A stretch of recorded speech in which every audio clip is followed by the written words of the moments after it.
All right, so today we're going to talk about graphing polynomial functions. So first, a polynomial function is when you have like real numbers as the coefficients, and all the x's have positive integers. So it'd be like x squared, x cubed. You wouldn't have x to a -1. That wouldn't be polynomial. So I filled in your little words right there for you. And then the degree of the polynomial is whatever the highest exponent is. So if we have x to the 5th, that would be, the degree would be 5. So some things first about end behavior. So if you remember from Algebra 2, end behavior is how we graph it. So it's like up, up, down, down, up, down, down, up. So more of a pre-calc way of writing that is if we have x squared, this is going up, up. So up, up is what we would have said last year. And all this is saying is x goes to infinity, so that's the left part of it. We know it's going up. Well, up means infinity. And then as we go to the right side, it's going up. That's why we told you up. That's the same thing. It's going up towards infinity. So up, up. So up is going to be infinity, and down is going to mean negative infinity. So here, remember, x squared points down, down. So it's pointing down. So as x goes to negative infinity, we're saying this goes to negative infinity. And then to the right side as we go to infinity, it is going to negative infinity also. So remember these, the end behavior here. So this is a down, up, and then an up, down for those is how we would have taught you before. So now as x goes to negative infinity, so this one right here is pointing down, so that's negative infinity. And then to the right is going up to positive infinity. Here's opposite. As you go to the left, it's going up to infinity, and to the right is going down to negative infinity. So you just have to remember from last year. So if it says up, that means infinity now, and down means negative infinity. So here's some examples. And we're talking about, I guess I should go back and refresh for those of you who don't remember from algebra. So when we're talking about up, up, so I'm talking about the power on here. So if it's an even power, 2, 4, 6, 8, if the highest degree is even, we call that even power if the leading coefficient is positive. So if, and the number in front of that is a positive, it goes up, up. If the number in front of it is negative, that's when it goes down, down. If the highest power is an odd number, 3, 5, 7, positive goes down, up. And if the leading coefficient is negative, you go up, down. So when we're doing our examples down here, that's what you need to look at first. So here is our highest, our leading coefficient. So our leading coefficient is negative, and 4 is an even number. So you'd go up to the even, negative, and it goes down, down.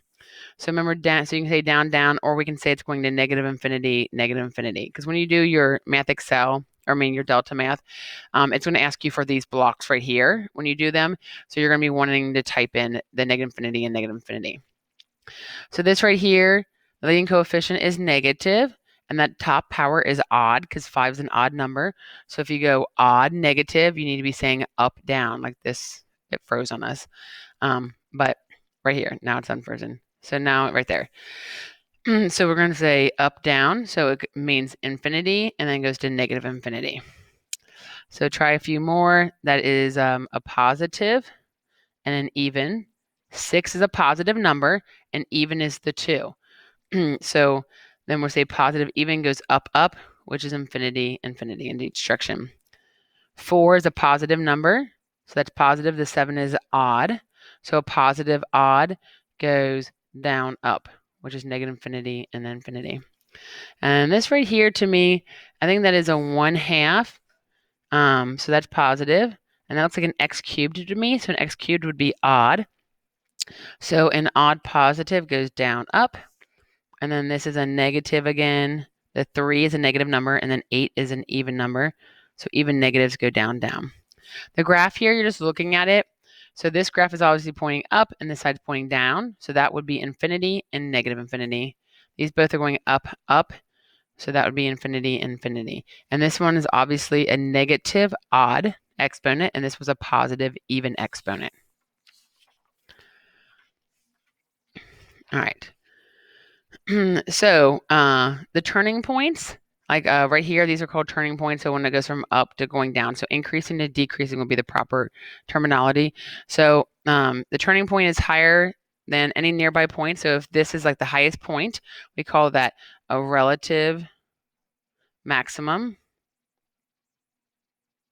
And if it's the lowest point, we call it a relative minimum. And sometimes you'll hear me say local because that's what we say in AP Calculus. So relative and local are the exact same words. If they are, so the max and min, we call those extrema. So if we say find the extreme values, an extreme value means find max and min. It's a fancy word for it. Let's see, the x-intercepts of a function are called the zeros. So if we say zeros or x-intercept, we're talking about the same thing. And you can have at most n zeros. So if you have like an x to the fifth, you could have 5 zeros. Doesn't mean you have 5 zeros. It means you can have 5 real zeros at most. If it's an even degree, then you have an even number of real numbers.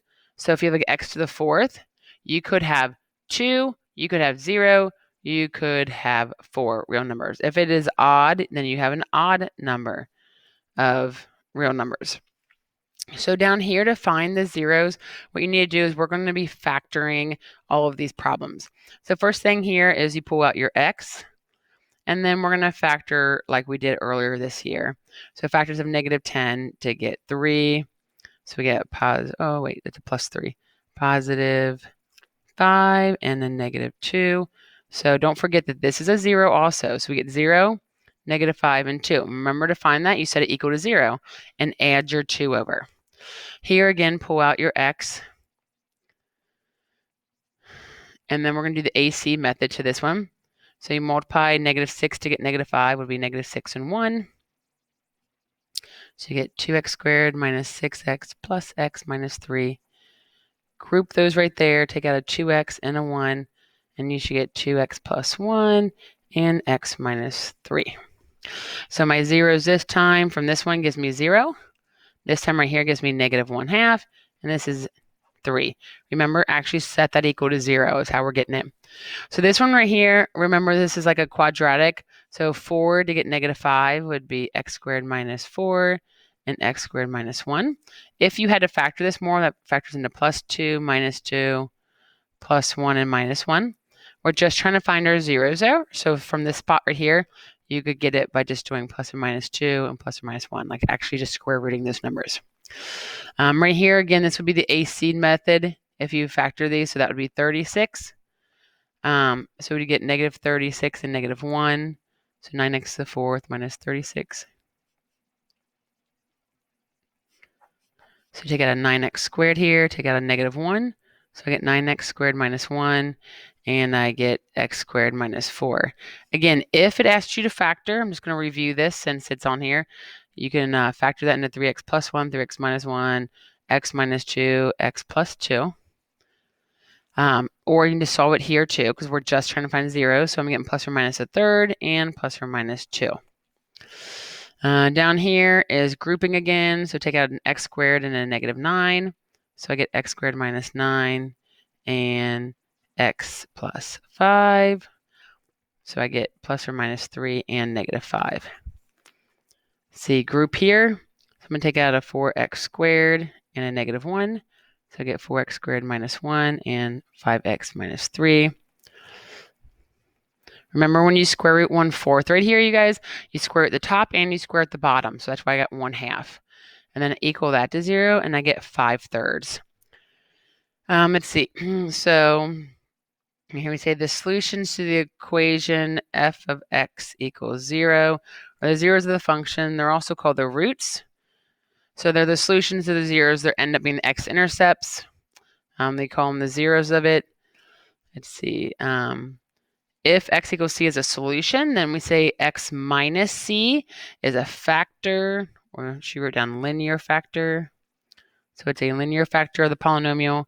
And you can find linear factors by factoring your polynomial.